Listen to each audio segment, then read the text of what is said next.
Hello, everyone. I am Sam Eckmann of Gold Derby, and here with me is Krista Lucas Perry of Ain't No Mo and 1776 this season. What a dynamic season for you. You made your Broadway debut with not one, but two productions, and you've been involved with both of them for a while, actually. Did you know that it was always going to converge like this and be such a Oh, God. back-to-back whirlwind? No, no, no, no. And I mean, I have to give credit to the pandemic, obviously, for, having that happen. But no, absolutely not. And there was no idea. But again, that's the beauty of how these things happen, right? They collide. But Right. yeah.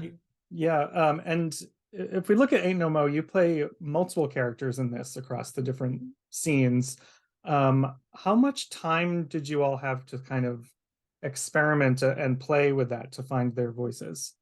Well, first of all, we have Jordan E. Cooper, one of the youngest playwrights in Broadway history, to thank for these dynamic characters. And again, like you mentioned, I've been with this play since 2018. So I've had a lot of time to sit with these characters. So, coming back to the play felt like I was coming back home, but obviously with a whole bunch more life experience, again, a whole global pandemic, everything that, comes with being alive. And so being able to bring all of that into this production this time around was really exciting. We had a chance to go even deeper than we ever have with the show.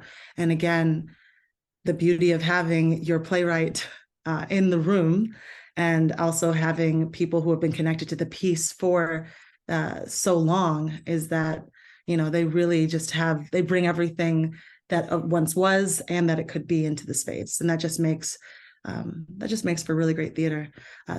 We had a lot of time to bring these characters to light, especially since I'm playing five, six characters. And you want to make sure that you really pay respect to each of their stories.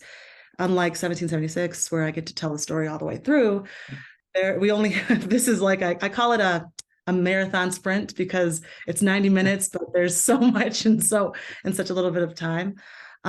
So we definitely want to make sure that they feel as fleshed out and as human, and that their stories are shining through. And so that's really where we put our focus is into their voices. Yeah.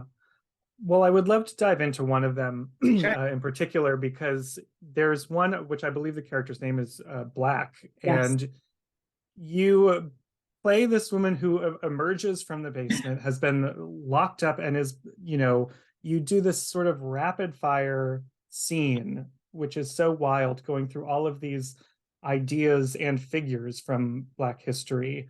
Mhm. What, how do you even begin to memorize that scene? It just seems absolutely insane. Okay, okay, first you have to remember on the script, on the page, again, Jordan has written this incredible monologue, right?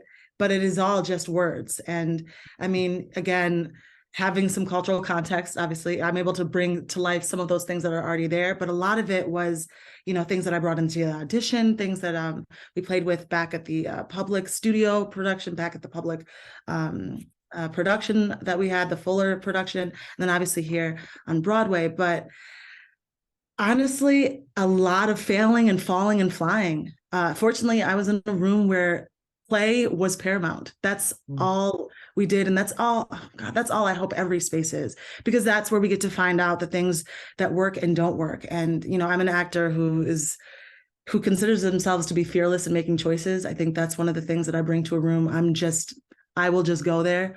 And that was what was encouraged and welcomed into that space. Stevie Walker-Webb, our director, was just, we can't be afraid to lean into what all of this material could be.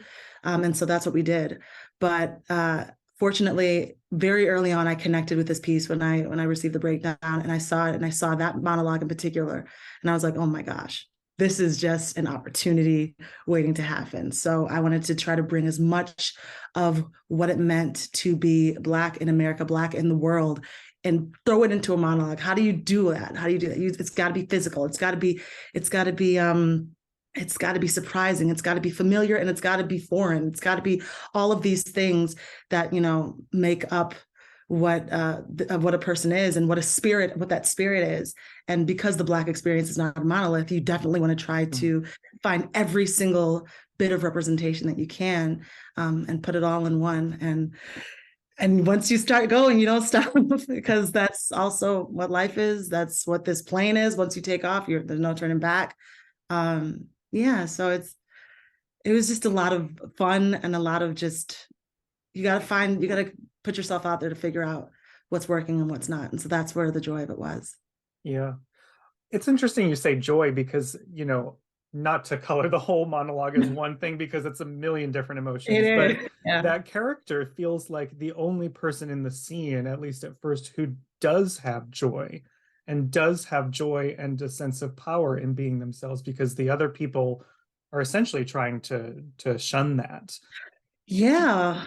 Well, I mean, that's the thing. When I first break out of the floor, you don't know. I'm expected to be greeted with like, hey, I'm here, I've made it. We can go, we got this, it's time. So to be met with that resistance is such a shock and a surprise, because again, if, you know, to truly embrace and find joy in the struggle, in the pain, in the beauty of what it is to be Black, that is, I feel, at the core of what Black is, right?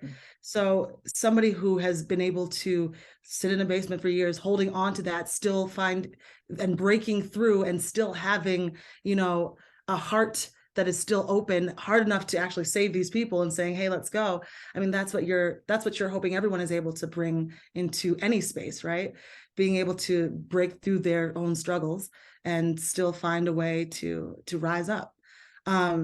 And so, yeah, it's insane, because you're thinking that these characters are going to be able to embrace that, and you're met with them not even understanding, or not wanting to understand. And what does that mean? What does that mean when you think you're on the same page with somebody, because you have something so real in common, but your worlds apart? And you know what happens. A lot of resistance. Yeah. Yes, a lot of resistance. And then you get to sort of really contrast that character in a later scene in the jail cell, with that character who's about to be released. Blue.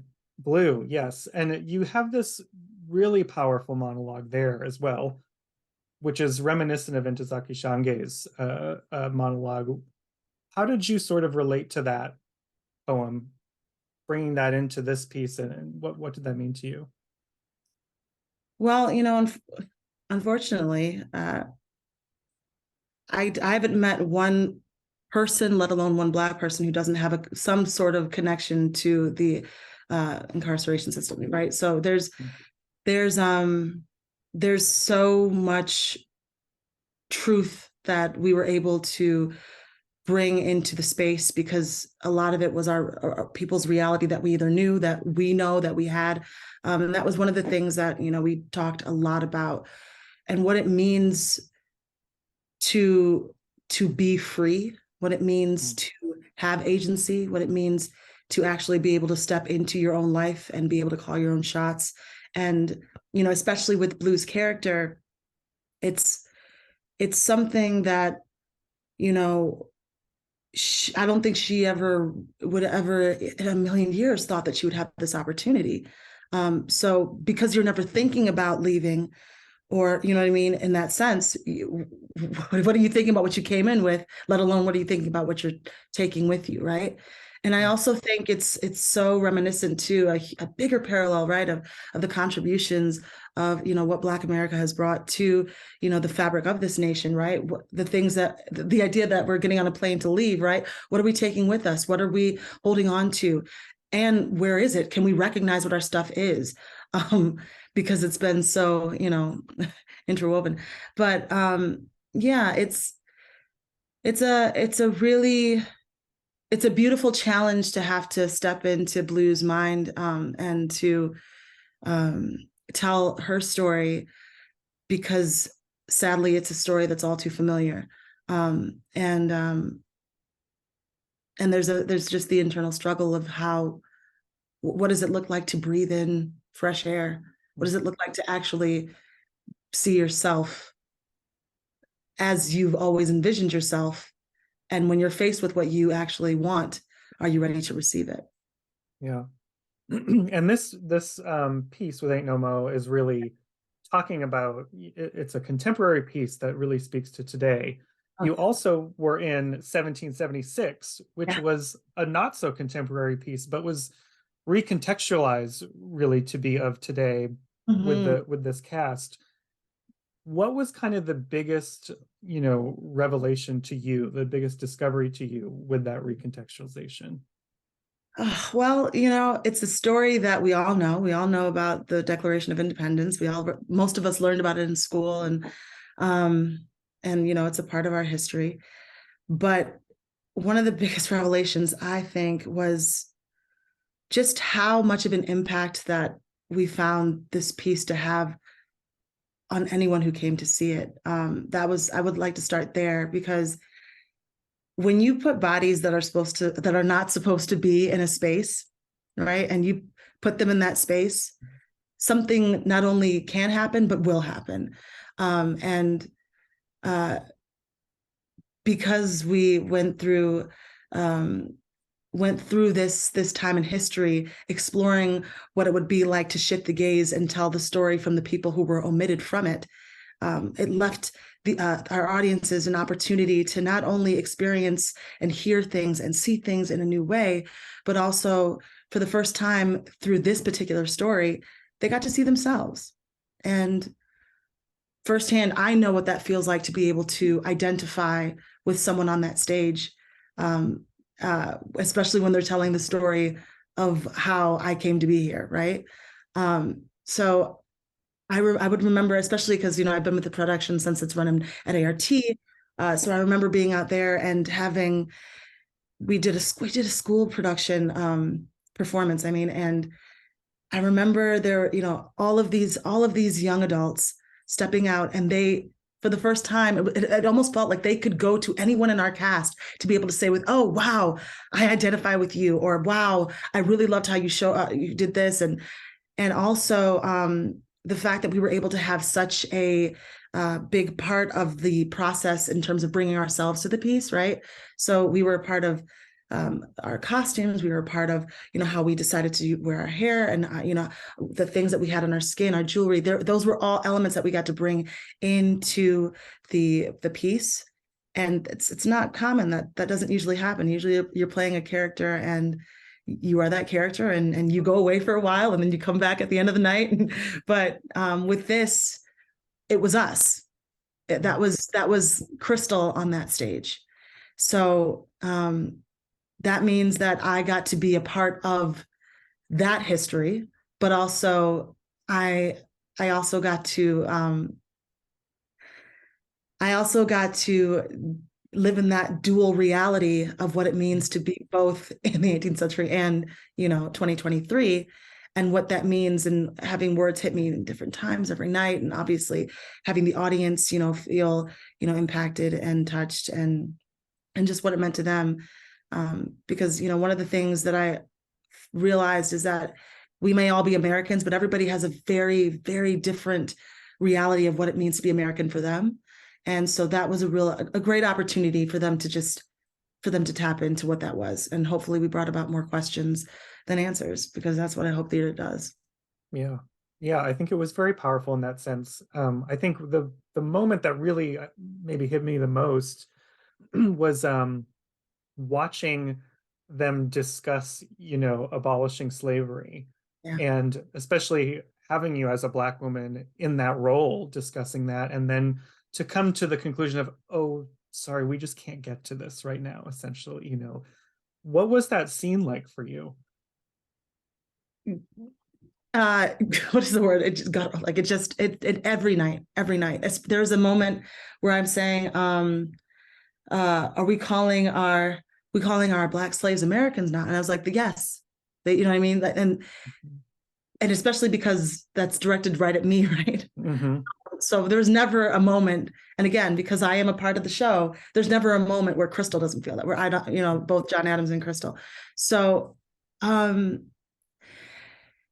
again, fortunately, we took a lot of time to talk about what this means and what we were doing and how we were going to do it and how we were going to handle it with care. And obviously, focused on the story that we're telling and also the story that we're telling as a company as well, because, there's a lot to unpack there.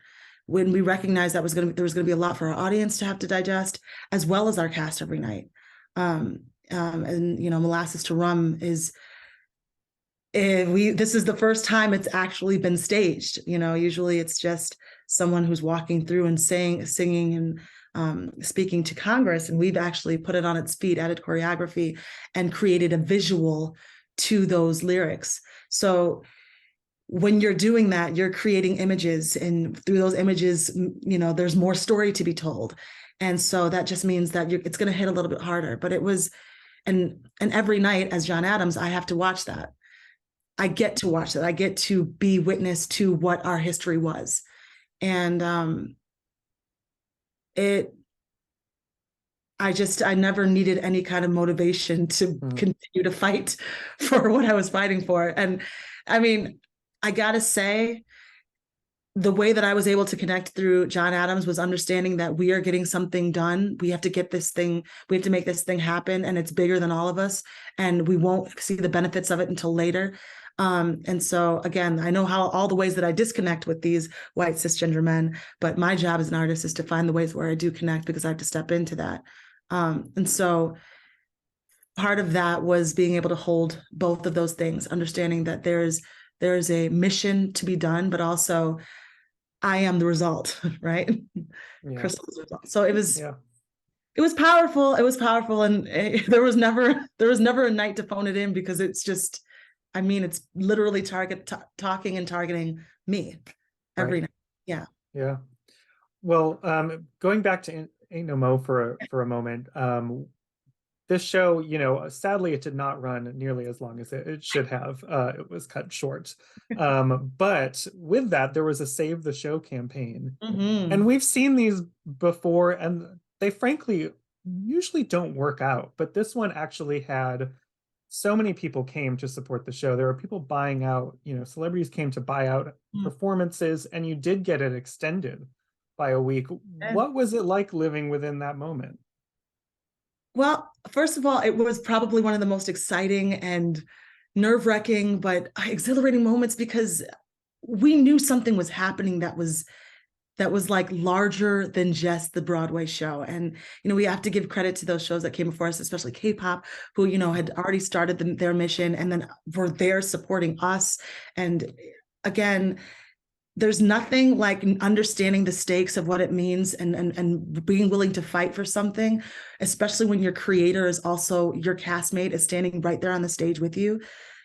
I've never felt so in the right place at the right time than I was on that stage every night doing that show, and especially during that extension week, because the amount of pride that we felt and the understanding that, that just because a show like this has never been on Broadway doesn't mean it doesn't deserve to be there, and doesn't mean that it can't still have a powerful impact. And the way that people were flooding and just connecting with this show and wanting to connect with it further speaks volumes, not just to, like, it's not about us. Like, there was something happening in that theater that we were able to be a vessel for, that was allowing people to have an experience that they've never had. And I've always thought that this show is one of those shows where, it spreads like wildfire, right? You gotta start the fire. And once it starts to burn, it's gonna just take over. And that's what we needed. We needed that chance to just burn, because I have yet to meet somebody who has been able to explain exactly what the show is. I've watched people try, but it's something that you have to be a part of. And think about, like, how great is that to say? Like, I'm a part of a show, I'm a part of a production that people can't even begin to explain, but they just know they had to be in the room. That's the kind of work that I want to do.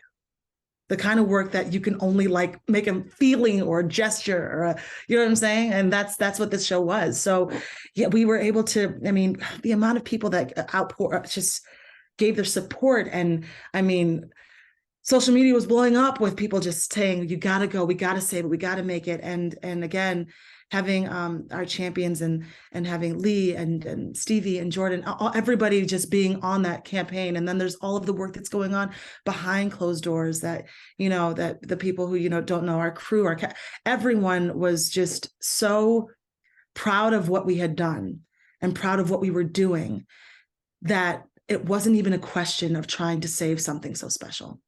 And that's just, it speaks for itself. Yeah. Well, I'm glad it got a bit of extra life because it certainly deserved it. So thank you, Crystal, for sitting here and talking about both of these shows with me. Great work this season. Thank you. For everyone who's watching, make sure you subscribe to Gold Derby and keep up to date with us for the rest of this season. Crystal, thanks again. Thank you. Take care.